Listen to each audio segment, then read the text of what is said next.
Welcome back, everybody, to another episode of Burn the Ship. Thank you. I have my friend Jamie Nation here. Going to share a little bit with us today about her business and the things that she's learned. Excited to share this experience with you. As always, Burn the Ship is the podcast where we connect entrepreneurs with professionals that can help you go all in on your business. Our goal here is to learn a little bit about your story, kind of how it's helped you grow, as well as what that experience was like with going all in on your business. So I appreciate you being here again. Thank you for your time. Why don't you go ahead and introduce yourself? Tell us a little bit about yourself and tell us what your business is. Thank you. My name is Jamie Nation. I'm the owner of Gratitude Goodies, custom gift baskets where branding is always free. So, a little bit about me. I was 9 years old when I decided I wanted to be a chef. And by the time I was 15, I was a personal chef. I went to culinary school, graduated there with top honors. And I have worked with many celebrities over the years, owned bakeries, tea rooms, catering companies. And I'm an award winning pastry chef and regular chef. I owned the local bakery here in Georgia for 10 years, and the people that owned and started Gratitude Goodies came to me and wanted to have my baked goods and chocolates in their gift baskets. So that's how I got started with this company. When they decided to retire, and after 25 years of decorating cakes, I decided it was time to move on to the next phase of life. And I sold the bakery and purchased the gift basket company. So Sure. that is the short of how I got here. Cool. Tell me a little bit about some of those companies that you owned before, kind of what set the grounds and kind of what you learned, just kind of brief summary over time of kind of what those experiences were that you were in, kind of what you learned during owning those businesses before you got into the business that you're in now. Sure. So, like I said, I started at 9. I actually taught myself how to decorate cakes just in my kitchen, just messing around. So, I was very fluent at that, even before I turned 12. So, I started out in Michael's in the craft stores, learning how to decorate cakes and everything. I was as I said, I was a personal chef by the age of 15. For a family who had a disabled daughter, and I was kind of their relief. I learned a lot of micro cooking, a lot of healthy stuff like you would see nowadays, help cancer patients and things like that. I'm very passionate about special needs, so this is very near and dear to my heart, to learn to help them have a better life. And then as I got a little bit older, went to culinary school, I definitely worked in some, lower end places, got to pay your dues, but Hmm. I got to the point where I worked for some 4-star and 5-star locations. And I really learned there just, how to be creative and how to manage companies and businesses. Once I got married and had kids, I needed to stay home with my kids. It was very important to me that I do that. So I ran my own catering company from home. I lived in New Jersey, and just so much experience gleaned there with managing books and cooking and time management and everything with having a family as well. So I that was definitely where I started to really grow with owning my own business. I moved down to Georgia 2009 and went to get a job at a bakery, and they don't really exist much down here. So Right. I took a job at the local bakery as the dishwasher, knowing that once I got my foot in the door, I'd take it over. And I did. Within 2 weeks, I took it over. And about 3 months or so, I approached them and said, I want to buy it. And by 6 months, I owned it. So, um, and Wow. that with growing it from 6 cakes a week to 35 cakes on a Saturday, I found my Golly. niche there. I found that, being an entrepreneur and building businesses and branding is where my strong suits are. So, yeah, grew it to be a really big business. And like I said, sold it and joined the gift basket company after that. Sure. So tell me a little bit about the gift basket company now. You guys are doing kind of gift baskets for corporate. You guys are doing it for consumers. Kind of tell me what's the structure of your business now and how's it growing? Sure. So the business actually has a corporate focus with custom gift baskets. It's not like something you would get offline, Right. like no cookie cutter designs. Everybody talks to me only, and they get an individual design that nobody else has ever gotten. Of course, unless they see something that they like on the website and just say, "Hey, give me that." But yeah, I design it from the ground up, whether it be their branding, their colors, whatever flavors, things that they want it to be. But I want it to be sending a message for you, to grow your business while gifting. Gifting is such an important part and it's an important strategy in marketing, especially nowadays. So yeah, I want to help you build your business through gifting. Sure. Tell me kind of how you got to understand the value of a brand, because it seems like that's what you guys are doing now is you're bringing a lot of value to the brands that you represent as well as your own brand. Where did you learn that initially, and how do you kind of reincorporate that as you've learned it from one of your past positions? Like, how did you really focus that in when you started working with Gratitude Goodies? So when I used to do cakes, I found that, my typical market was moms. So I didn't need to do any branding or anything like that, beyond having my logo on my t-shirt. If you get one mom at a party with 30 other moms, and all of a sudden you have 30 new employee or customers. But I found that once I bought the gift basket company, that didn't work anymore. And I figured out that I needed to learn how to start marketing really quickly. And through learning the different marketing and playing around on things like LinkedIn and Facebook and stuff like that and everything, I just noticed that everything was always the logo, and you got to be able to see the logo or hear your slogan and that tagline. And going to a couple of women's networking groups, there was always a couple of women who had a sing-song tagline, and they had everybody repeat it back to them every single time. So it just kind of, like you say, happened organically, came naturally.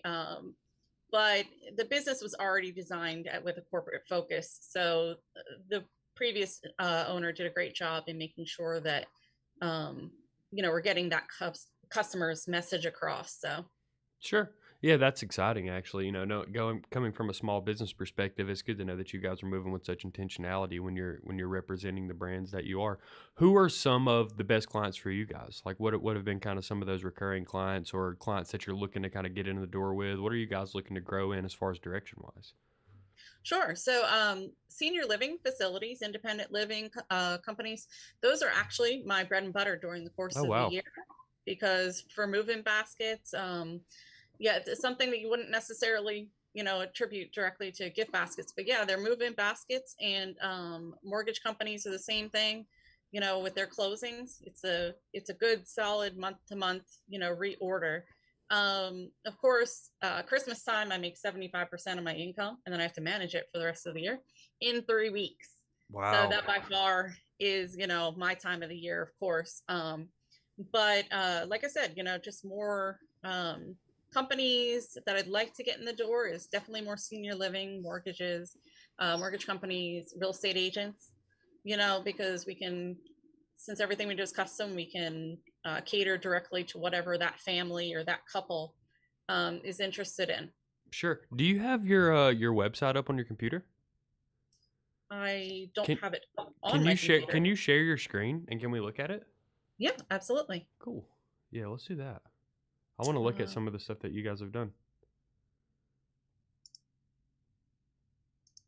hey, hopefully this will work.